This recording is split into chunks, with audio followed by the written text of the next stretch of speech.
मेरे प्यारे बंधुओं, नमस्कार। मिलता रहे आप सभी का भरपूर प्यार। आज का वीडियो ऑफिस के कार्यकलापों पर आधारित है। आजकल ऑफिस का क्या माहौल है, आज उसी माहौल को लेकर हास्य व्यंग के माध्यम से लिखा गया है। इस कंटेंट का लेखक भी ऑफिशियल कार्यकलापों को झेल चुका है, क्योंकि ऑफिस में दो तरह के प्रजाति पाए जाते हैं, एक अधिकारी वर्ग तो दूसरे कर्मचारी वर्ग। इसलिए अधिकारी वर्ग हमेशा इसी फिराक में रहता है, कर्मचारियों में से कोई ऐसा शख्स मिल जाए जो अपने लोगों के बारे में जानकारी साझा करता रहे। बदले में इस भलाई के लिए बढ़िया लेयर वाला मलाई चाप सकता है, नोट छाप सकता है। ये कैसे संभव है? इन सारी पहलुओं से आपको भरपूर जानकारी तभी मिलेगी जब आप मेरे साथ इस वीडियो को पूरा देख पाएंगे। यदि वीडियो पसंद आए तो लाइक सब्सक्राइब जरूर से ज़रूर कीजिए। एक सवाल, मैं प्रतिदिन शाम 7 बजे अपना कॉमेडी वीडियो यूट्यूब पर अपलोड करता हूँ। आप सब्सक्राइबर बंधु उस समय मेरे चैनल पर आ जाते हैं, इसके लिए तहे दिल से आभार। कंटेंट जो सुनेंगे देखेंगे उसका शीर्षक है कीजिए भलाई चापिए मलाई।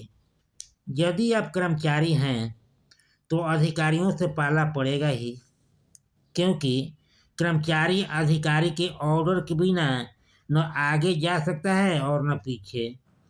यदि आप अपने को तिस्मार खां बनना चाहते हैं या अन्य कर्मचारियों में श्रेष्ठ दिखना चाहते हैं तो बॉस का गुणगान करना निहायत जरूरी हो जाता है।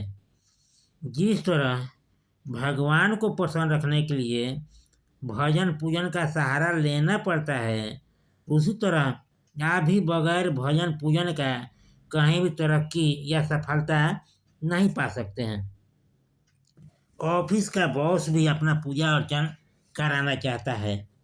यह जरूरी नहीं कि सभी कर्मचारी इसमें सफल हो जाएं।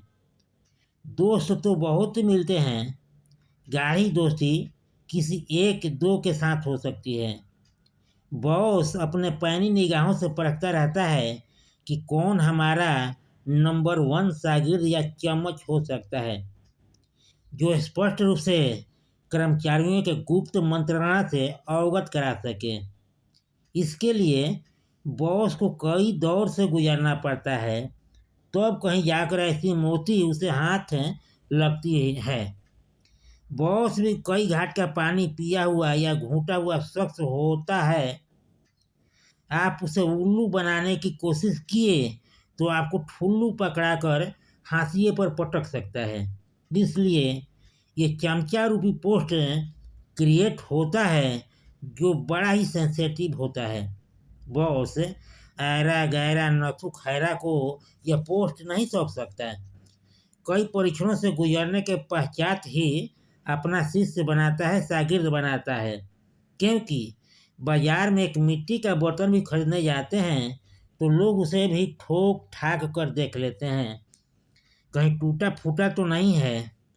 इसलिए बॉस भी उसी तरह का चयन करता है, ठोक पीट कर देखता है ताकि वह बॉस का हनन न कर सके। हाव भाव देखकर वह यह भी पता लगा लेता है कि बंदा टिकाऊ व बिकाऊ नहीं है, टिकाऊ है बिकाऊ नहीं है। केवल बॉस का सुनते वक्त नाक न धोने और रिमोट कंट्रोल वाले इंस्ट्रूमेंट की तरह हाथ से बेहाथ ना हो। यहाँ अगले को अपने विवेक से काम लेना होगा, क्योंकि बॉस कितना भी घाघ क्यों न हो, कर्मचारी भी बाघ होता है। कोई कोई चमचा तो इतने पावरफुल छल नीति कूटनीति में इतना दमदार होते हैं कि बॉस को पानी पिला देते हैं, छक्का छुड़ा देते हैं। पर यह चमचा पुराण में अपवाद कहा जाता है। इके दुके प्रवृत्ति के लोग ही ऐसे होते हैं। जिस तरह कढ़ाई में खाद्य पदार्थ को तलने के लिए चम्मच या कलछी का सहारा लेना पड़ता है, बॉस को भी अपने कार्यालय को चलाने के लिए चमचा रूपी कलछी की ज़रूरत होती है। बॉस को सही सटीक जानकारी देना ही मुख्य कार्य होता है। इस आड़ में कर्मचारी भी अपने मतलबी कार्यों को उनके जी में ठोक देता है, बशर्ते वह कार्य बॉस के बूते का बाहर का न हो। यथा ऑफिस के मलाईदार टेबल पर तबादला, प्रमोशन में घपला करके अगले को आगे ठेलना आदि आदि। इसके एवज में बॉस भी खूब कार्य लेता है। रेलवे टिकट बुकिंग, बच्चों को स्कूल पहुंचाना, मार्केट से भाजी वगैरह की व्यवस्था, ये सब चमचा का ही कार्य होता है। घर में धमक आए, अकस्मात मेहमानों को शहर दर्शन कराना, उनके ऊपर हल्के फुल्के पैसे खर्चना, मीठी मीठी बाड़ी में मक्खन लगाना, ताकि मेहमान बॉस को कह सके कि भाई मानना पड़ेगा, यह कर्मचारी तो बड़े काम का है। तो बॉस भी जी जान से अगले के ऊपर न्यौछावर हो जाता है। बॉस के नज़र में अहमियत बढ़ जाती है। चमचा भी सोचता है कि चलो बॉस ने मलाईदार पोस्ट पर ट्रांसफ़र किया है तो कुछ उनका भी इसी बहाने भलाई कर दिया जाए, क्योंकि ताली तो एक हाथ से नहीं बजती ना। सबसे अहम बात यह है कि बॉस के अंदरूनी मामलों में कभी झांकने की कोशिश न करें, क्योंकि बॉस चरित्रावली जानने की कोशिश महंगा पड़ सकता है। कहीं ये छोटी मोटी भूल जीवन में कशिश न पैदा कर दे। इसलिए जो फायदा मिल रहा है और आपके करतूतों का पता चल गया तो कायदा बिगड़ जाएगा। जो सुनना है सुने, पर किसी से कहे नहीं, तभी संबंध टिका रह सकता है।